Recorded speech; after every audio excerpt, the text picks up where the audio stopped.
Le dernier recensement général de la population date de 2014.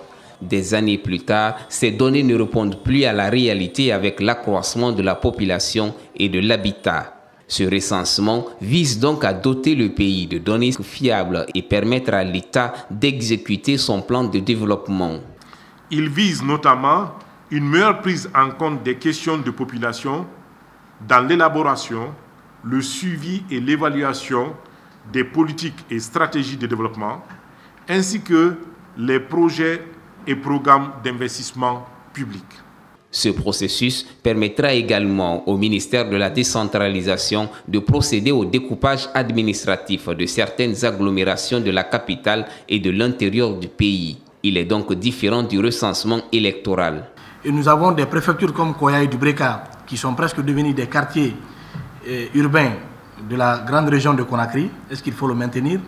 Et nous avons également à l'intérieur du pays certaines préfectures aujourd'hui à forte agglomération.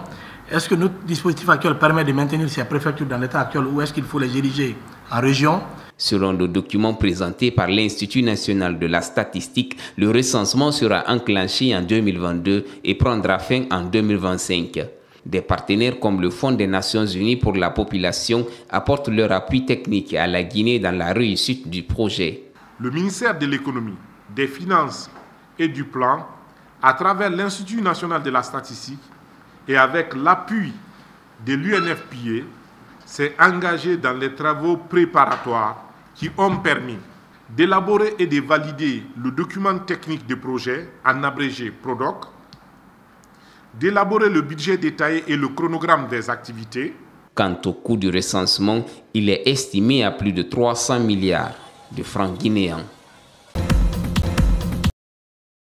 Célébrée chaque année, la Journée mondiale de l'alimentation met en contribution tous les secteurs de la chaîne alimentaire. Pour ce faire, elle appelle à l'action tous les acteurs impliqués pour faire en sorte que les systèmes agroalimentaires fournissent suffisamment d'aliments, non seulement à des coûts abordables, mais aussi et surtout nutritifs et sûrs pour tous les consommateurs.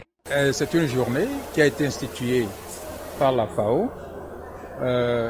pour rappeler aux nations membres la mission qui lui a été confiée, qui est celle d'éradiquer la faim, la famine dans le monde à travers le secteur agricole. La Journée mondiale de l'alimentation, ça nous rappelle tous, que ce soit la FAO, les autres agents des Nations Unies qui travaillent dans le secteur agricole ou apparenté et les nations membres, que cet objectif-là doit être atteint.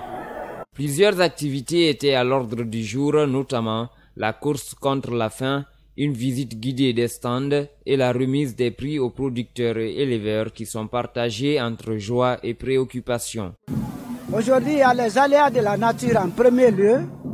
La sécheresse commence à frapper dur les cultures.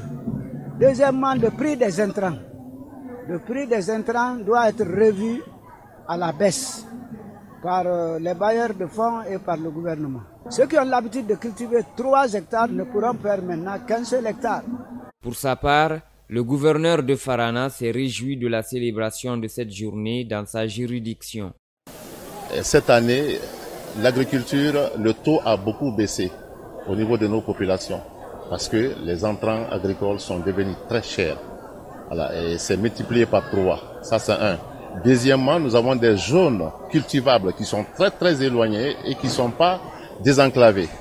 Alors nous leur demandons de nous aider à désenclaver, n'est-ce pas, ces zones. Farana peut être le grenier, n'est-ce pas, de la République de Guinée, à cause de ses cours d'eau, à cause de ses bas-fonds, à cause de ses mangroves, à cause du climat même. En marge de cette journée, l'occasion sera mise à profit pour mettre en place des systèmes agroalimentaires plus efficaces, inclusifs, résilients et durables.